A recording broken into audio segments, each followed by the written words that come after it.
I'm brewing a stout with a habanero pepper that I'm slicing up and adding directly into the keg. I'm hooking that keg up to a nitro tap and serving to my expert beer taster, Norm. How does this special spicy stout stack up? I'm Martin Keane, and this is the Brülosophy Show. There's something quite important riding on today's beer. You see, it's become a bit of a tradition. Each year my wife sets me a challenge to brew a special birthday beer. Last year it was a cherry chocolate concoction.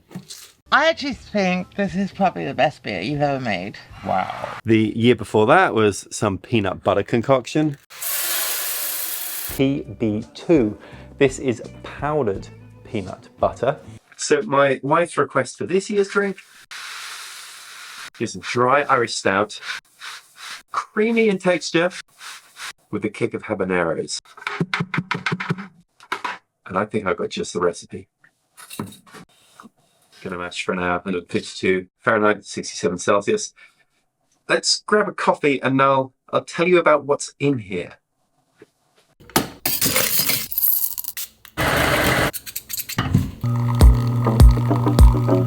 Now, for my dry Irish stouts, I generally don't stray too far from conventional. I like to use Maris Otter as the base malt, then a mix of flaked and roasted barley, and then a little bit of chocolate malt in there as well. So for this recipe, I'm using 67% of Maris Otter, 17% of flaked barley, 12% of roasted barley, and 5% chocolate malt.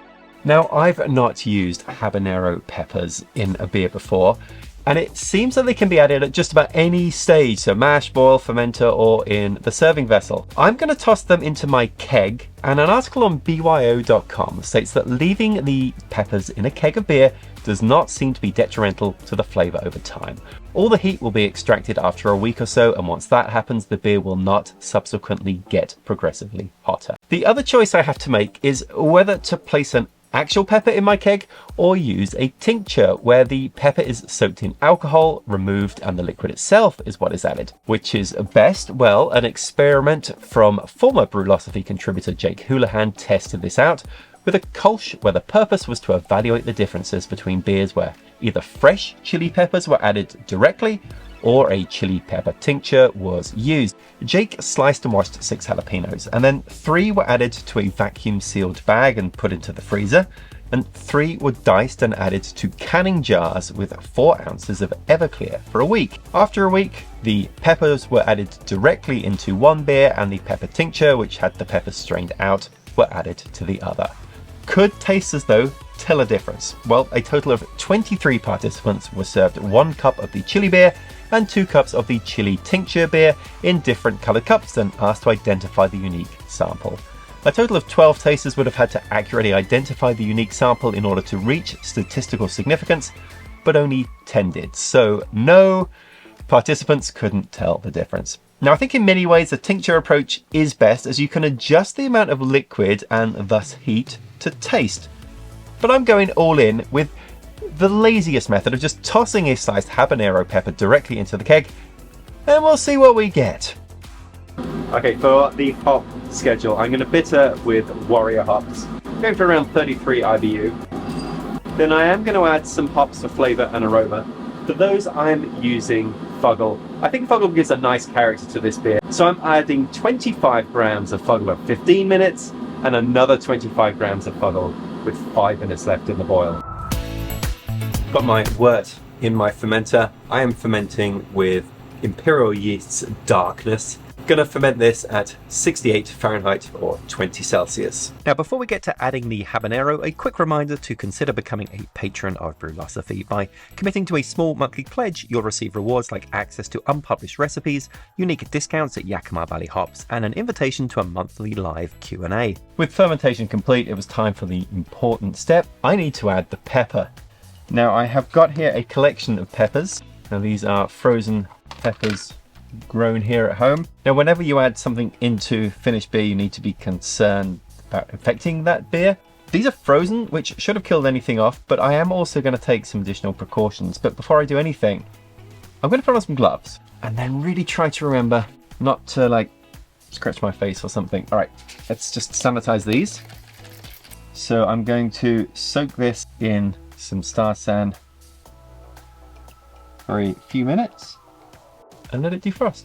Okay, that's defrosted now. So I'm gonna just slice this guy up and try to leave the core intact. It's kind of crazy to me that this would be enough to do anything with a full 5 gallons of beer. Now I'm gonna put these directly in the keg, and once they're in the keg, that is where they're going to stay. It takes about a week for the full amount of heat to transfer out of these into the beer. But after that, it's not going to continue to get spicier and spicier, and it shouldn't contribute any kind of off flavors to the beer sitting in there. So it's fine, I think, to leave the peppers in the keg, but just to give it a week to do its job. So add them in. After a week in the keg, I force carbonated, connected to beer gas, and served on nitrogen with Norm.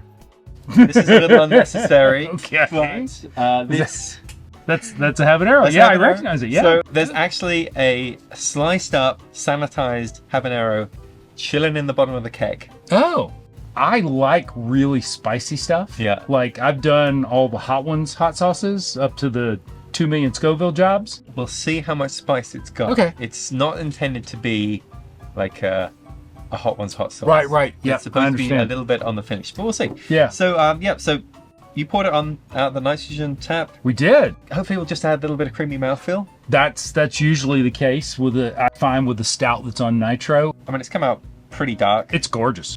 It smells very stouty. It's got a little bit of a smoky nose, and it seems a little malt forward. Let's do it.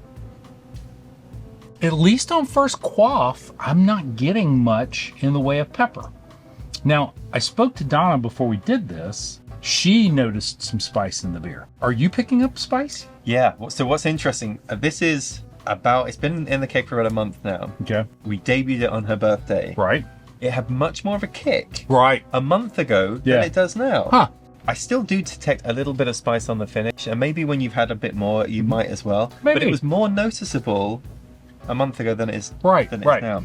You know, red onions have a little heat to them. Yeah. And if you pickle red onion, they become much mellower and sweeter the longer they sit in that brine. And I'm wondering if there's maybe some effect on the pepper in the beer when it sits in the beer for a while. They do mellow out when they're pickled. They don't get nearly the kick. We kind of maybe consider sanitizing another one of these Yeah. and putting it in. Yeah. Doubling the dose. Or maybe 3 or 4. I'm kind of tempted to take a bite of that and see what it just tastes like raw. Oh, be my guest. Oh, okay. Well, let's just do that and see. Yeah, this is not a particularly spicy pepper, but I can certainly feel the heat from it. This is just a pleasant heat from that pepper right there. And now I'm getting the pepper off the beer. Yeah, I'm sure that's where it came from. Well, thank you, Norm, for trying the beer and the pepper. Keep up with everything we're doing at Brülosophy.com, the Brülosophy podcast, and the Brew Lab. I'll be back next week. Until then, think beer.